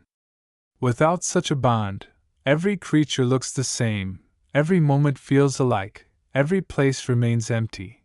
The little prince listens with wide, thoughtful eyes. He thinks of the roses in the garden, countless and beautiful, yet all alike. He thinks of his own flower, fragile and proud, waiting far away on a tiny planet beneath the stars. The fox's words drift into his heart like a quiet awakening, stirring memories and feelings he cannot yet fully understand. The fox asks the boy to tame it. The request feels simple, yet full of meaning. To tame, it says, requires patience, ritual, and time. Each day, they must sit a little closer, speak softly, wait quietly, and allow trust to bloom like a fragile seed breaking through the soil. Only then will the bond grow real, and their worlds will become intertwined. The little prince hesitates. He knows that if he tames the fox, he will make it happy, but he will also make it vulnerable. When he leaves, as he eventually must, the fox will feel sadness because their bond will remain even when distance separates them. The thought fills him with both warmth and fear. Yet the fox smiles gently and says that such sadness is the price of deep connection, and that love, even with its pain, gives meaning to life. Without bonds, nothing matters. With them, even an ordinary field becomes precious, because it holds memories that belong to the heart. The little prince feels something stirring inside him, a realization slowly taking shape, like dawn rising over the horizon. He begins to understand why his flower, though not the only one of her kind, still matters more than all the roses in the world. Because he has cared for her. Because he has listened to her. Because he has loved her. He agrees to tame the fox. They begin their quiet ritual, sitting together in the golden field, the distance between them slowly growing smaller with each passing moment. The wind moves gently through the grass, and the world feels softer, warmer, more alive than before. Yet the little prince does not yet know the full truth the fox will reveal, a truth that will change how he understands love, responsibility, and the meaning of the heart forever. And as the sun lowers across the horizon, painting the fields with golden light, the fox lifts its gaze and prepares to share the secret that will shape the rest of his journey. Chapter 21. The days begin to flow gently across the golden field as the little prince and the fox continue their quiet ritual. Each morning, the boy returns to the same spot, and each time he sits just a little closer than before. They do not rush. They do not force trust. Instead, they allow it to unfold slowly, like a delicate flower opening its petals to the sun. At first, the fox watches him from a distance, its body still and cautious, its bright eyes observing every small movement. The little prince speaks softly, his voice gentle and patient, and soon the silence between them begins to feel warm rather than empty. The wind carries the scent of the grass through the air, and the field seems to glow with a soft, golden light that grows deeper each day. Little by little, the fox moves closer. Soon, the sound of its footsteps becomes familiar to the boy, just as the sound of the boy's voice becomes familiar to the fox. Moments that once felt ordinary now feel meaningful. The field, once just another place beneath the sky, begins to transform into a place filled with memories, anticipation, and quiet happiness. One day, the fox finally sits beside the boy. Its eyes shine with tenderness, and its voice carries a deep, gentle wisdom as it speaks. It tells the little prince that by taming one another, they have woven an invisible thread between their hearts, a bond that makes each of them unique to the other. The wheat fields, which once meant nothing to the fox, will now always remind it of the little prince's golden hair. The world has changed, not because the fields themselves are different, but because love has given them meaning. The little prince listens closely, his heart slowly awakening to a truth he had not understood before.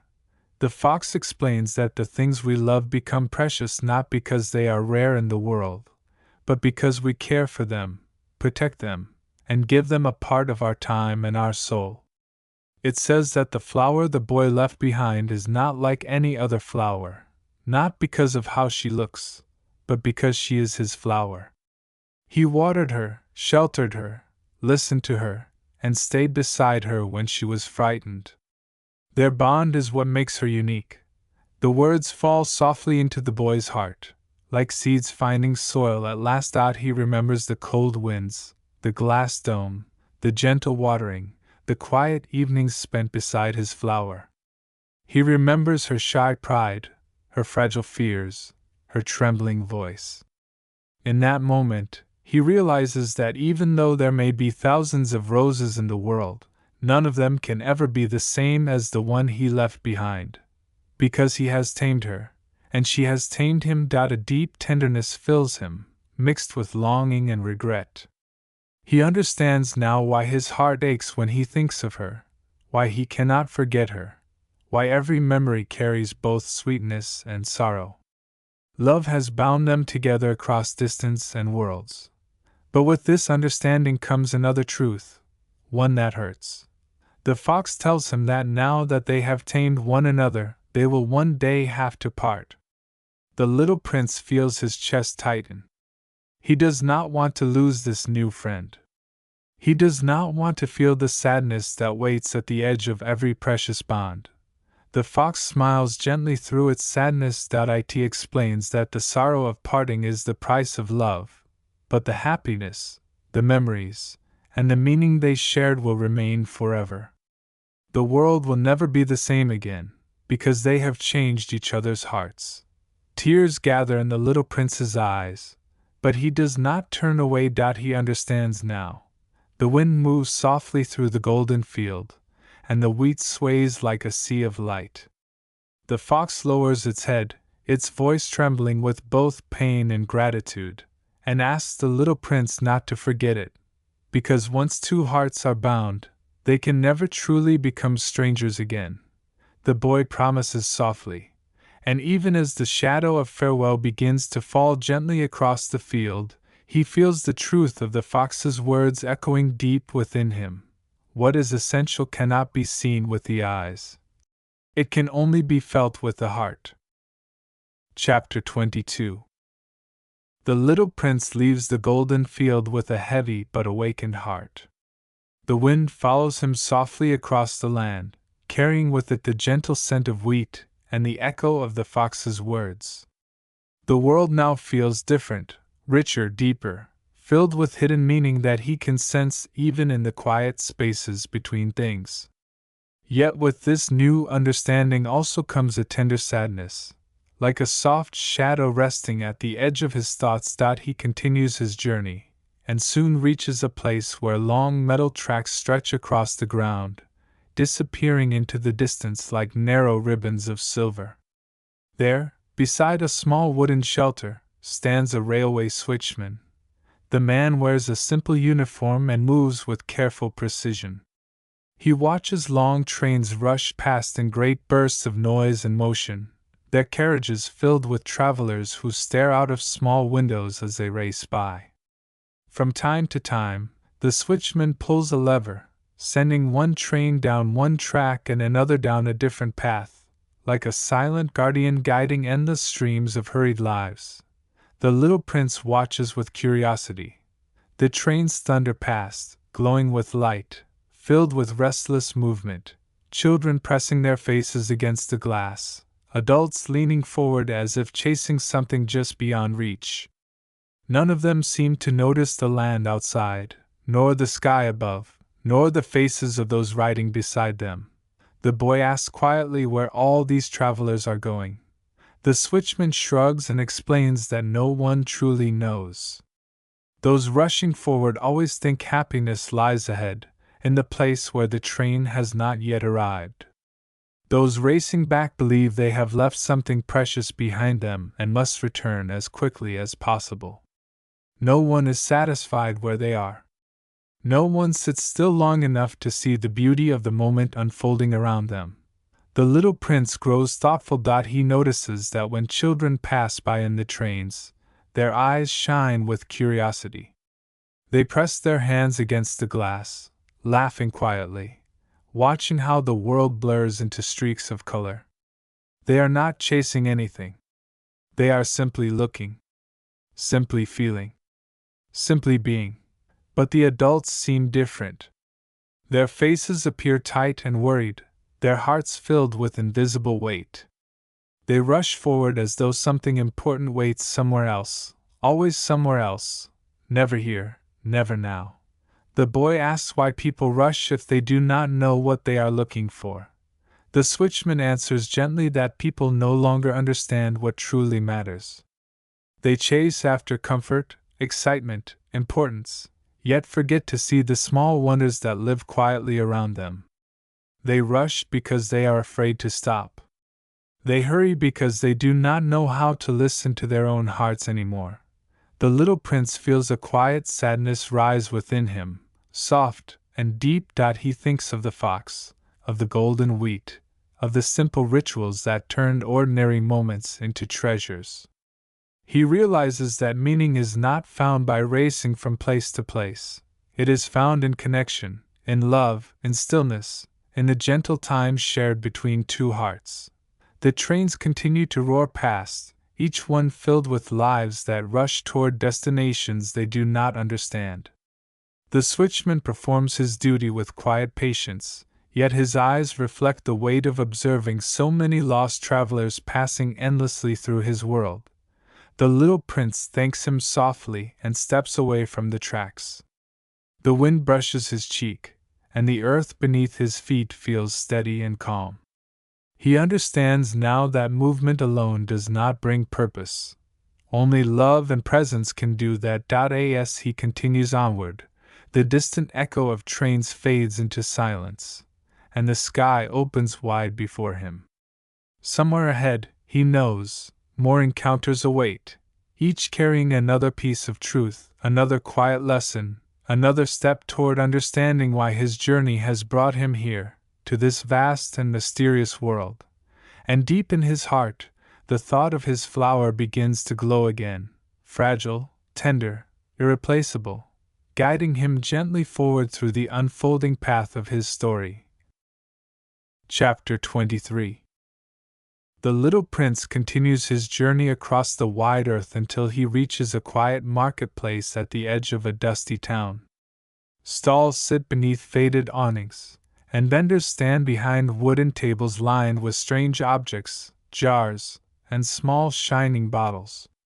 Among them is a man dressed in a neat white coat, his eyes sharp and his expression full of importance, as though he believes his work to be more valuable than anything else in the world. He is a merchant. On his table lie tiny pills sealed inside small containers. The merchant explains proudly that these pills are meant to save people time. A single one, he says, can remove the need to drink water for long stretches of time. No wells, no cups, no moments of rest, just swallowing a pill and continuing on one's way, without pausing for refreshment or reflection. The little prince looks at the pills with curiosity, his head tilted slightly to one side. He asks softly why people would want such a thing, why they would choose to replace something as simple and beautiful as drinking water with a small, tasteless tablet. The merchant answers eagerly. He explains that by taking the pills, people save many minutes each day, minutes that they can then use for work, travel, or countless busy tasks. He speaks of schedules, efficiency, and progress, as though time itself were a treasure to be hoarded and guarded. The boy listens in silence. He imagines a long, hot day. He imagines the feeling of reaching a cool, shaded well beneath a quiet sky, pulling up fresh water that glitters like liquid crystal. He imagines lifting the cup to his lips, feeling the relief, the softness, the life that flows through each sip. The taste of the water, the breeze, the pause, the stillness, a moment that touches not just the body, but the heart. Then he looks again at the small, silent pills. He asks the merchant what people do with the time they save. The man does not truly answer. He speaks again about numbers, schedules, and speed, but he cannot say whether those saved moments ever become happiness, peace, or meaning. His voice fills with pride, yet it carries no warmth. The little prince grows thoughtful. He realizes that people on this planet often rush not to live more, but simply to move more. They try to compress life into smaller and smaller pieces, trading simple joys for illusions of convenience. They forget that the pause, the breath, the moment of quiet, is often the very thing that makes life gentle and beautiful. He smiles softly and says that if he had extra time to spare, he would walk slowly toward a well instead, not to save time, but to experience it. To savor the path, the wind, the sunlight, the anticipation of a cool drink waiting at the end of the journey. To live the moment instead of skipping past it. The merchant blinks, unable to understand. The world around them remains silent, the marketplace still, the air warm, the shadows resting at the edges of the stalls. The little prince realizes that true richness does not come from saving moments, but from filling them with meaning, love, and awareness. He thanks the merchant politely and walks away, leaving the pills behind on the table. The man returns to his business, still counting and measuring time, unaware that the most precious things cannot be captured by numbers at all. As the little prince continues onward across the earth, the air grows cooler, and the sky deepens into soft shades of evening. He feels a quiet peace inside, as though each step now carries within it a deeper understanding of what makes a moment truly alive. Yet ahead of him, the desert waits once more, and with it, a meeting that will bring both comfort and pain, opening a door to the deepest truths of his journey. Chapter 24. The little prince returns once more to the vast desert, where the sand stretches endlessly beneath the quiet sky. The air is cool now, and the stars glow above like gentle lanterns watching over the sleeping earth. The pilot is beside him again, weary from days of struggle with the broken plane, his face marked with worry and exhaustion. They walk together beneath the starlight, their footsteps soft in the sand. The night feels deep and silent, yet strangely comforting, as if the desert itself is listening to their thoughts. The pilot is troubled. His water has nearly run out, and the future feels uncertain. But the little prince walks calmly, his eyes lifted toward the heavens, as though the stars give him strength. At last, they stop and rest on a small dune. The desert around them glows faintly with silver light, and the world feels vast and mysterious. The little prince sits quietly beside the pilot and speaks in a gentle voice, saying that the stars are beautiful because they hide a secret. He explains that what makes a place special is not always what can be seen, but what is hidden beneath the surface. The pilot listens, tired yet moved by the child's words. The boy tells him about a house, a field, or a star, how each one may look ordinary on the outside, yet holds unseen meaning because of love, memory, or hope that lives within it. He says that the desert itself seems empty only at first glance. In truth, somewhere beneath its silent sand, there may be a well, invisible yet full of life. The pilot feels something inside him awaken. They fall silent for a while, and the night seems to wrap gently around them. The stars shimmer softly, and the wind whispers across the dunes like a quiet lullaby. The little prince rests his head on the sand, and the pilot watches him with tenderness, sensing how fragile and precious he is. Like a small flame sheltered from the wind. By morning, the sun rises gently over the horizon, filling the world with warm golden light. The pilot's strength is nearly gone, but the little prince smiles with quiet confidence.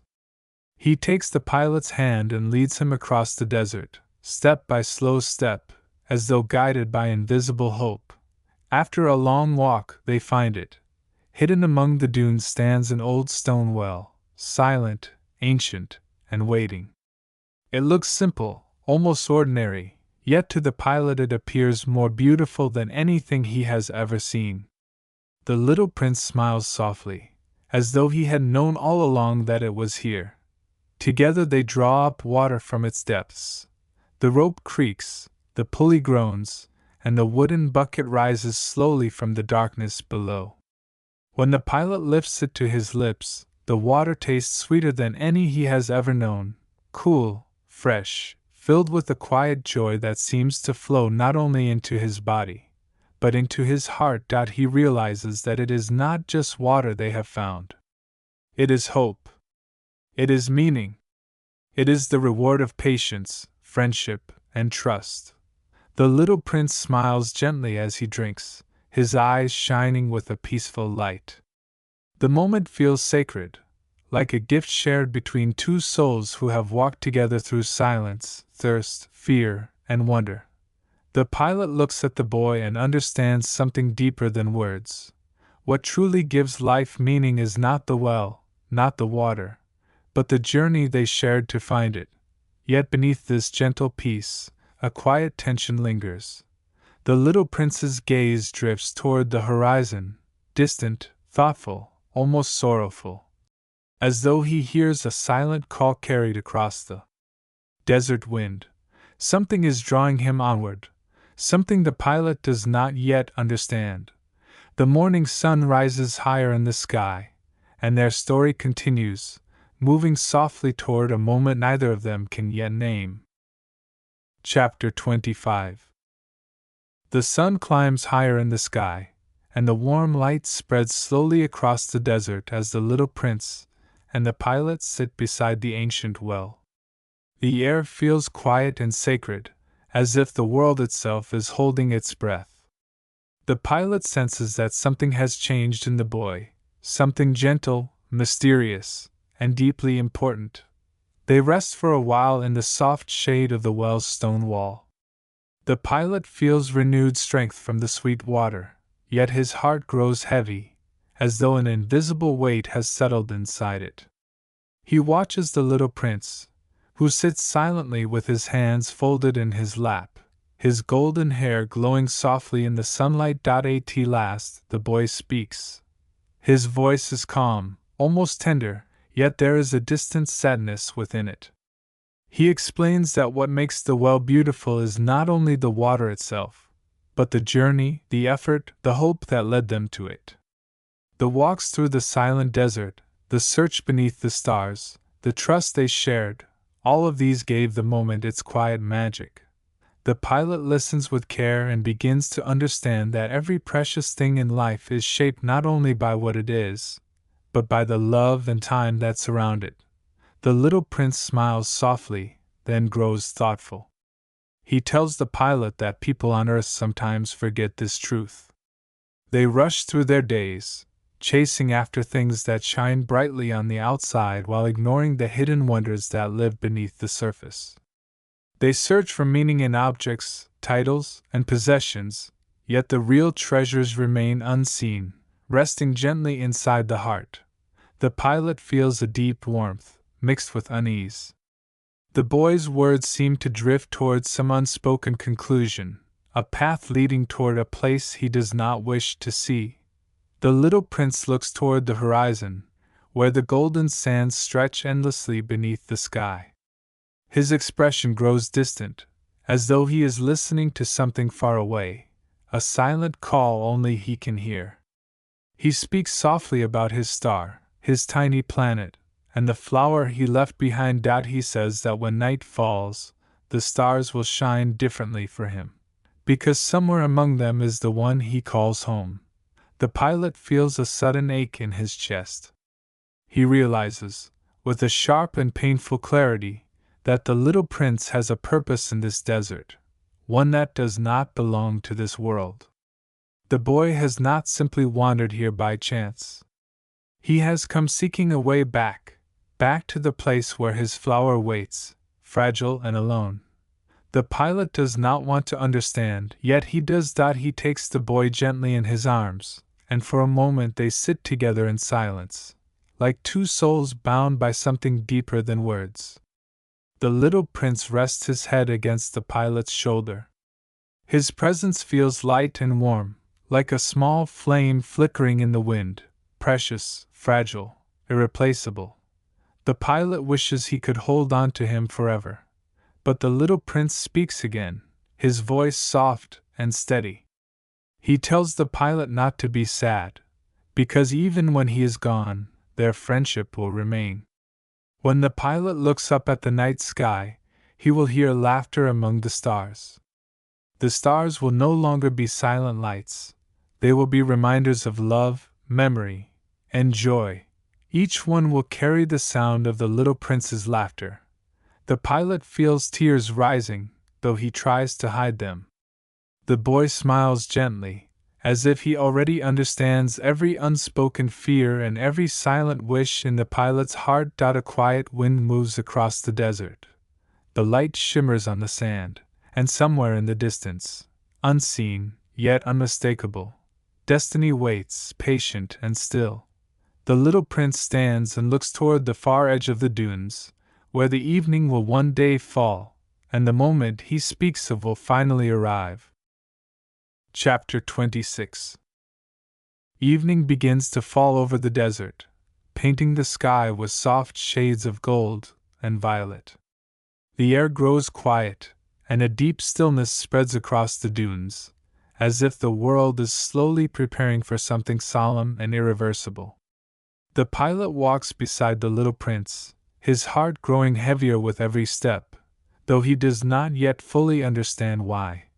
They return to the place where the boy first arrived on earth, the same stretch of sand under the vast, watchful sky. The wind moves gently across the ground, carrying with it a faint rustling sound that feels both familiar and unsettling. The pilot senses a strange tension in the air, like a secret waiting to reveal itself.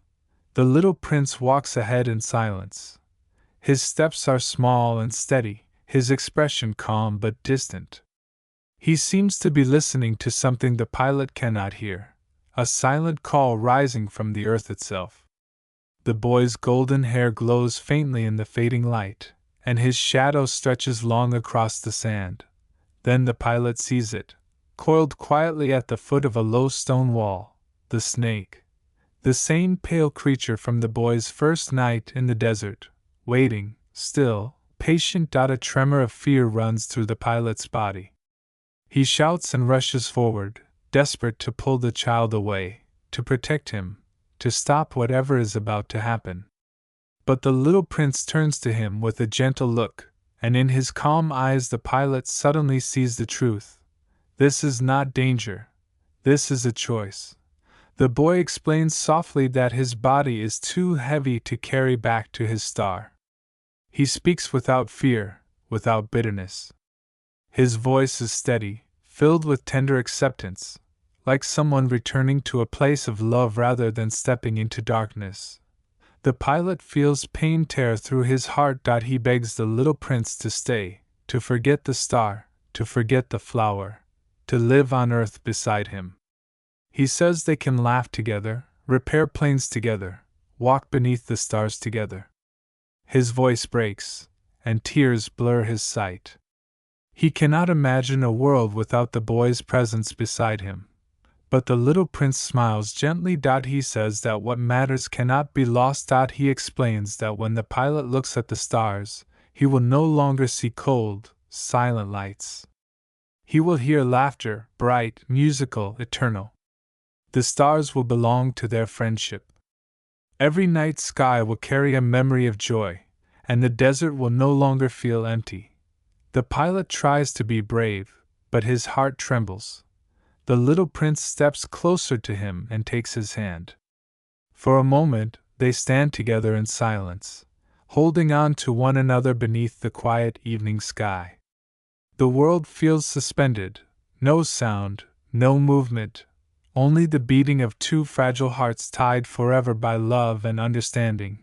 Then the boy releases his hand. He walks slowly toward the stone wall. The snake lifts its head. The pilot turns away, unable to watch. His chest fills with a deep, aching sorrow, heavier than anything he has ever known. He hears a faint sound, a whisper, a breath, and the desert falls silent again. When he turns back, the little prince lies gently upon the sand. He does not look asleep. He does not look broken. He looks peaceful, as if his body has simply grown still while his spirit has already begun its journey home. The stars begin to appear overhead, one by one, glowing softly in the darkening sky. The pilot kneels beside the boy and feels tears fall silently onto the sand. He whispers his name, but there is no reply. Only the quiet breath of the desert and the distant shimmer of the heavens above. Yet somewhere deep inside, he feels it, not an ending, but a crossing, a fragile doorway opening between worlds. The night deepens, the stars shine brighter, and the story moves gently toward its final dawn. Chapter 27. Dawn rises slowly over the desert, painting the horizon with soft shades of rose and gold. The world awakens in silence. The wind drifts gently across the sand, smoothing away footprints, softening every trace of what happened beneath the night sky. The pilot stands alone beside the quiet dunes, the memory of the little prince resting in his heart like a fragile flame that refuses to fade. The sky is bright, yet the world feels strangely empty. He looks down at the stretch of sand where the child had lain the night before, his heart filled with hope that perhaps, just perhaps, the boy's body might still be there, as proof that none of it had slipped away like a dream. But the sand is smooth. No footprints. No trace. Nothing. The desert has swallowed every sign, leaving only silence. The pilot feels a tremor pass through him. He does not know whether the little prince truly returned to his star, or whether his small body simply vanished into the vastness of the earth. All he knows is that the desert feels different now, full of mystery, full of invisible meaning, filled with a presence that can no longer be seen with the eyes. His heart aches. He repairs the plane at last and rises back into the sky, leaving the desert far below. But even as the world grows distant, he carries the memory of the little prince with him, the sound of his laughter, the sparkle in his eyes, the gentle wisdom in his voice. Nights pass. Whenever the pilot looks up at the sky, the stars glow more brightly than before. They no longer seem silent or cold. Instead, they feel alive, shimmering with distant echoes of laughter, light, musical, full of tenderness. He hears the little prince everywhere. In the whisper of the wind. In the hush of twilight. In the soft glow of starlight above sleeping towns. Sometimes, when he closes his eyes, he can almost see him again, the golden hair, the gentle smile. The small figure standing on a distant world where a fragile flower waits beneath a glass dome. He wonders whether the flower still trembles in the wind, whether the little prince has returned to protect her, to water her gently in the morning light, to shield her from cold nights and wild seeds. He imagines the boy standing on his tiny planet, watching sunsets again and again, his heart at peace at last. And yet, even with this hope, a quiet longing remains. The pilot knows that somewhere among the countless stars, there is one that belongs to the little prince. One that laughs. One that shines differently from the rest. And every time he gazes into the night sky, he feels both joy and sorrow woven together, like two threads bound inside the same fragile memory. He realizes something gentle and profound. What we love never truly disappears. Even when we cannot see it, it remains within us, alive in memory, in feeling, in the invisible space between the heart and the world.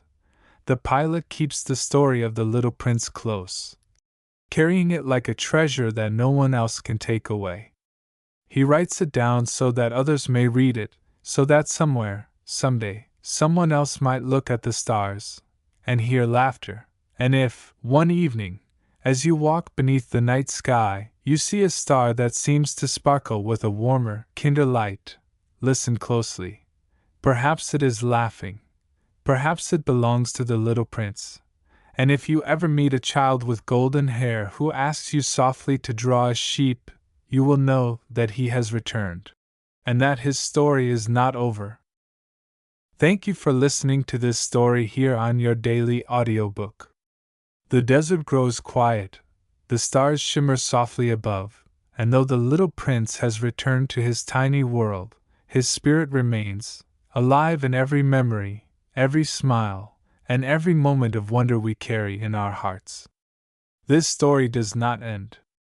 It lives on each time we look at the night sky and remember the sound of distant laughter. May it remind you to care for what is fragile, to love what is truly important, and to see the world not only with your eyes, but with your heart. And whenever you wish to return to this feeling, come back to your daily audiobook, where stories continue to shine among the stars.